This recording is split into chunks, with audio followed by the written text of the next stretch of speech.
प्रेमानंद महाराज जी को भूतनी से बचाया हनुमान जी ने। रात का समय था, जंगल के बीचों बीच एक पुराना आश्रम। वहां प्रेमानंद महाराज जी ध्यान में लीन बैठे थे। चारों ओर शांति थी, बस पत्तों की सरसराहट और दूर से आती हुई उल्लू की आवाज। महाराज जी कई दिनों से उस जंगल में तपस्या कर रहे थे। गांव वालों ने बताया था कि उस जगह पर एक भूतनी का साया है जो रात के समय किसी को भी नहीं छोड़ती है। पर महाराज जी तो राधा माता के परम भक्त ठहरे, और जो माता का भगत होता है, राम जी का भगत होता है, हनुमान जी स्वयं रक्षा करने आते हैं। उन्हें किस बात का डर था? इसी बात से वो उसमें तपस्या कर रहे थे। आधी रात का समय हो गया था। अचानक आश्रम के बाहर की दीवारें कांपने लगी, हवा ठंडी और भारी हो गई, दीपक की लौ कांपने लगी और फिर बुझ गई। महाराज जी ने आंखें खोली और देखा कि दरवाजे के पास एक काली परछाई खड़ी थी। उसके बाल बिखरे हुए थे, आंखें लाल और उसके पैरों की दिशा उल्टी थी।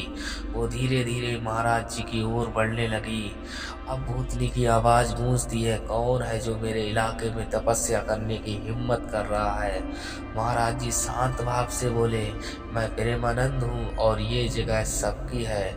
यहाँ तो प्रभु का नाम लिया जा रहा है। भूतनी हंसने लगी, तेरे भगवान को बुला ले, आज तुझे भी अपने साथ ले जाऊंगी।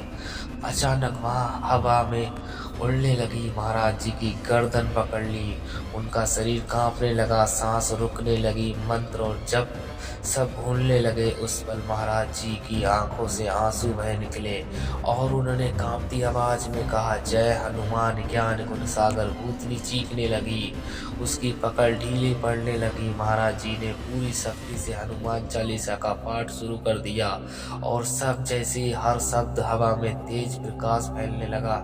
हनुमान जी प्रकट होने लगे। जैसे ही महाराज जी ने बोले, भूत पिशाच निकट नहीं आवे, महावीर जब नाम सुनावे, पूरा आश्रम एक तेज नारंगी प्रकाश से भर गया। आकाश में गड़गड़ाहट हुई और उसी प्रकाश से हनुमान जी प्रकट हुए, गदा हाथ में और मुख पर तेज आंखों में अग्नि। भूतनी डर के मारे कांपने लगी। हनुमान जी ने गरजते हुए कहा, दुष्ट मेरे भक्त पर हाथ उठाने की तेरी हिम्मत कैसे हुई?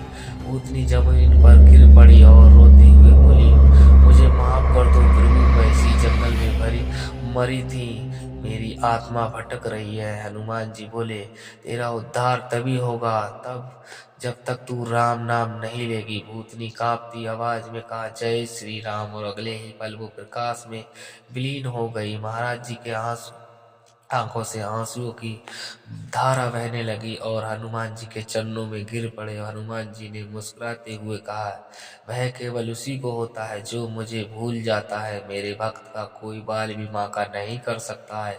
इतना कहकर वो अदृश्य हो गए। सुबह जब गांव वाले आश्रम में पहुंचे तो उन्होंने देखा वहां एक दिव्य सुगंध फैली थी और दीवार पर लिखा था, जय बजरंगबली, जय श्री राम।